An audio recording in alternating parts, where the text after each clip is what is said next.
I was just telling Tim, it gets to this time of year and it's practice, practice, practice, and then game, practice, practice, practice, and game. It's a fun time to be a football coach. Just reflecting on Saturday night's game, it was a game that, for me as a head football coach, I had some real concerns with. Certainly, the first time a young football team goes on the road, you don't know how guys are going to respond. Coming off what would have been perceived as an emotional win against Missouri, how a football team's going to respond the next week. And, I always felt that Texas State would play much better against us than they showed against Texas A&M, and that was certainly the case. We did some good things during the course of the game. I thought we controlled the clock well offensively. We ran the football. We converted some third downs in the second half, and particularly, so that was good. Defensively, we scored again on defense, which is hard to do, and I think our turnover margin right now is excellent. We're taking care of the football. The one turnover that we had was at the end of the half, and you're going to have that when you're throwing it up in the end zone. So I think offensively we're really doing a good job taking care of the football, and we're really doing, I think, an excellent job going after the football. I thought we tackled fairly well in the game. Some of the areas of improvement, certainly I think we need to throw the ball more effectively than what we did Saturday night. Some of that's a combination of Sean, some of it's receivers, but those numbers have got to improve, and we're going to work hard on that during the course of this week. Defensively, point total was really good, 14 points. I think that's excellent. We need to do a better job getting off the field, and I thought there was too many yards given up during the course of the game, so we need to improve there. In the kicking game, Cooper continues to kick the ball very well. I thought we did a nice job covering some punts, and with their punter, I thought we did a pretty good job of fielding the football and not having all the long rolls. So from that standpoint, it was really a good win for us. Certainly wasn't pretty.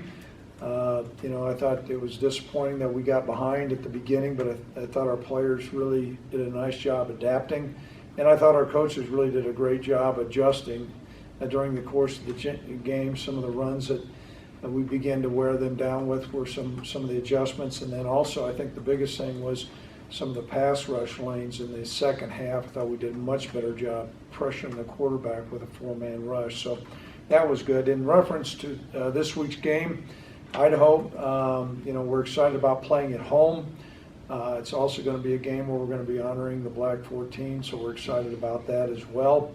And hopefully we have a really good crowd. It's a 3 o'clock game, and there's nothing better in the fall than an afternoon game in Laramie. The weather looks like it's going to be outstanding, so hopefully we have a good crowd. I think we will. A lot of energy.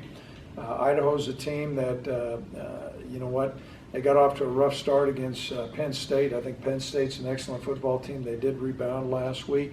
Quarterback, they're playing two quarterbacks, and what's unique about them, while their offense changes some, not drastically, but they're different style of players. Petrino is really an outstanding playmaker. He'll improvise. He finds open receivers. He dishes the ball off at the right time. He's very mobile. Their other quarterback, Richardson, is a different type of fellow, and actually his size is different. We've got him listed as 6'4", 285 pounds. And so pretty large guy, does have a good arm, is somewhat mobile, but not near as mobile as Petrino. But, a style of offense where they'll spread you out and cause some problems. Defensively, I think they're playing good defense. Coach Bresky's heading that up, and Coach Bresky had been here at one time, and so we'll have a stiff challenge there. So another great opportunity for us to get a win. Our players' mindset is whatever we can do to get to 1-0, taking these games one at a time. So at this time, I'll open up any questions anybody might have. Yes, Rob. Rick, when you mentioned, the passing game and Sean improving and the receivers, is Sean just, is it footwork, is it mechanics, and what about the receivers? Is it route running or just getting open? You know what, I think there's at times, I think a little bit is more on Sean than it is receivers, but there's two sides of it. Some of the throws that Sean had were a little bit errant. And we made a couple deep attempts. We came up with an interference on one call and came up real close on another fade. And then Gunner had a big catch on one fade as well. And so some of the throws were not high percentage passes, but there were some other throws that Sean's just got to get his feet settled, take his correct read, and get that percentage up to where we're in the 60-some percents. And right now we're off. I think we're down around 40-some percent. And anytime you're throwing at that rate, it's going to be hard to win a lot of games unless you're running the ball really effectively, which we are. Yes. Coach, kind of a follow-up. Do you get a better sense of Sean's better on the move, or would you like to see him kind of plant his feet and go on some of those, especially when it looks like on some of those RPOs? Well, an RPO route is not going to be something on his move. It's going to be important for him to set his feet, and we think he can throw that well. I also think he's good to throwing the ball, but the passing trees that we have in our offense are pretty complex, and so I think we've got to recognize that while he has played last year, he's not completely exposed to a lot of these concepts. We're going to keep on force feeding him, but like I said, he's got to become more consistent as far as with his completion and where his accuracy needs to improve. Yes, Davis. You mentioned taking some shots. I know you guys have taken some shots with Rocket. There's been some other balls that have been dropped, and you talked in the preseason about wanting to see this receiving crew make some more of those contested catches. Would you like does this receiving crew need to do that? I think they need to do a little bit better job, and not to call out any group. I think they have made some contested plays, but that's really what we're looking for, more consistency. I do not think that the all the low rate is all on the receivers dropping balls. So I think we're taking some shots, but those contested plays, the play that Gunner made, we need more of those. So if you can do it once, he can do it. Yes, Robert. What were your thoughts of Brady Smith coming in after Roman got hurt? I mean, obviously those guys were both going to play and have played early on, but what were your thoughts of him? I thought it took a little bit of time for Braden to get adjusted to the speed of the game, his tackling and things of that nature. He did make an outstanding interception and turned the field over there, and that was really important. I thought he got better as the game went along. I know he was winded. We did not have Rome. I think Rome maybe played 4 plays, and so Braden played a lot of those plays, and so it'll be good. Right now, we're anticipating Rome being back. We'll keep you, I guess, abreast on where we're at with those safeties. Right now, we've got Rome listed number 1. The indications that we have is he'll be ready to go, but that could be a game-time decision. Yes, Davis. What was the injury that he sustained? I'm going to go ahead and tell you guys. A lot of coaches won't, but it was a concussion, and he's going through the protocol there. Yes. Eric and X, what are their statuses? Eric Kaboujier, yeah. he's fine. And X has got a little bit of a tweaked ankle. He may not practice today, but we are anticipating he'll be back at full speed probably tomorrow. Yes. Coach, 2 weeks in a row had to come from behind, got down early. Any concerns about the start of the game and just your comments? Well, we're always concerned about the start of the game. I'm more concerned about the end of the game than we're at the start of the game. So that answers your question. Legitimate question, legitimate answer. Yes. Yes. Coach, can you talk about what you saw out of Trey and Titus kind of filling in after X kind of tweaked it? I know he came back into play, but what do you see out of those guys kind of different style of complementing? runners. However, we think there was more yards out there. We left some yards on the table. They missed some reads, and some of that's their inexperience. I know Gordy Haug is going to be working with them on their tracks and things like that. Both of them are running really hard. They both bring a little bit different style of running. And so, but they're very capable, and you could tell our confidence in say, like a freshman like Titus. He was playing at meaningful times of the game, and I thought playing well. Yes, Robert. You mentioned, Tyler Hall was a pretty big play guy, and obviously the interception, but the kickoff return, and he hasn't had a lot of chances for kickoff returns recently, but just nice is it to have that guy back there, whether, just that ability, whether it's on special teams or on defense, to make a play, big plays like that. Tyler's a big-time playmaker, and I think he's starting to garner some national recognition. The kickoff return, while it didn't result in some points, and we were disappointed in that, but it certainly turned the field over there, and that was, he's got an explosive ability. I know he's returned a kickoff in the past for a touchdown. maybe a couple. And then his pick six was excellent. I mean, he read the quarterback right, picked the ball off, and once he picked the ball off, he's got great speed. And we have made the predetermined decision to take him. Last year he played nickel some, but to go ahead and put him as a corner. And a lot of times you saw the advantage of doing that when people are trying to attack our corners like Texas State was doing. And they completed a fair number of balls, but they went to the well once too often, and it cost them. And I thought that play, Robert, really turned the game around. You know, we were down, and I wasn't being sarcastic. I'm disappointed with our starts as well. But that play there flipped the whole game around, and so Tyler's a big-time playmaker, and we're excited about having him. Is that something that he just develops over time? Is that something, I mean, I know he's played a lot even since he was a youngster here. Has that been developed, or is that just something that's kind of innate with a guy like that? I think his experience has really made a difference. He always had ability. He's gotten a little bit stronger.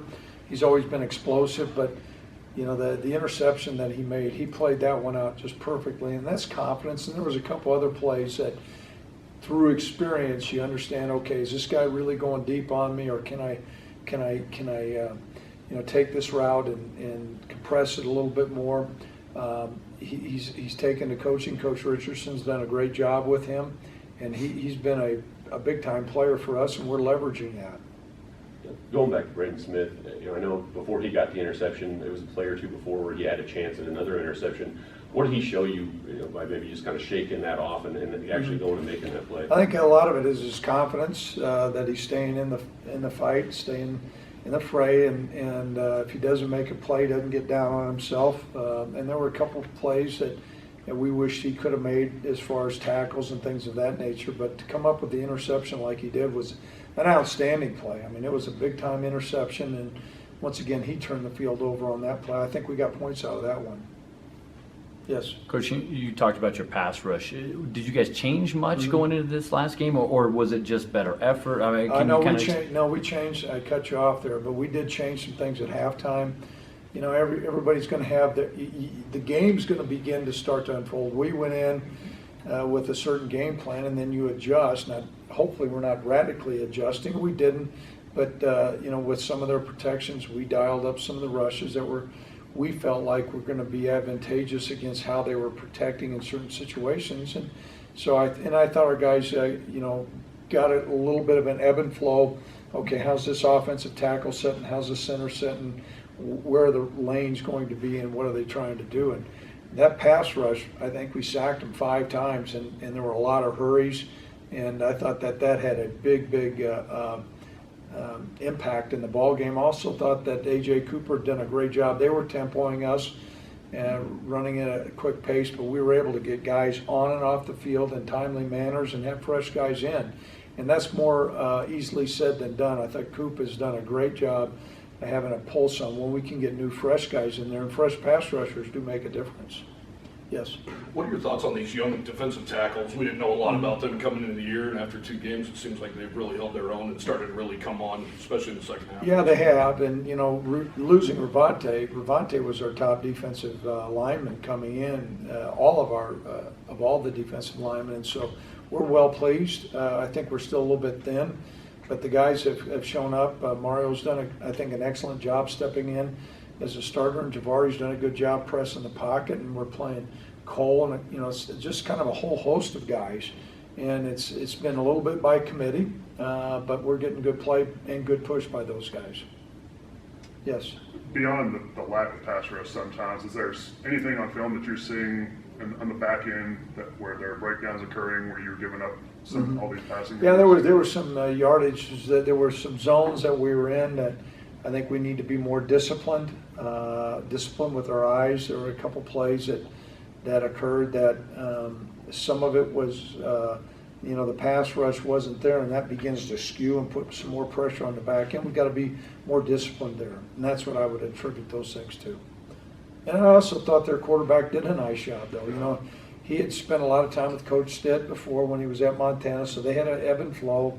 A lot of their play calls and their formations kind of reverted back to a lot of things that they had done at Montana. We watched a lot of that tape, and I thought they did a nice job scheming us on some stuff.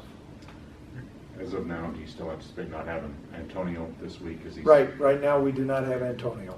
Mm-hmm. Are you Yes. expecting him to have him back at some point this season? Hopefully, hopefully it'll be kind of a week by week, where he's at, and we'll let you know, and hopefully he's able to come back soon. Going once, going twice, gone.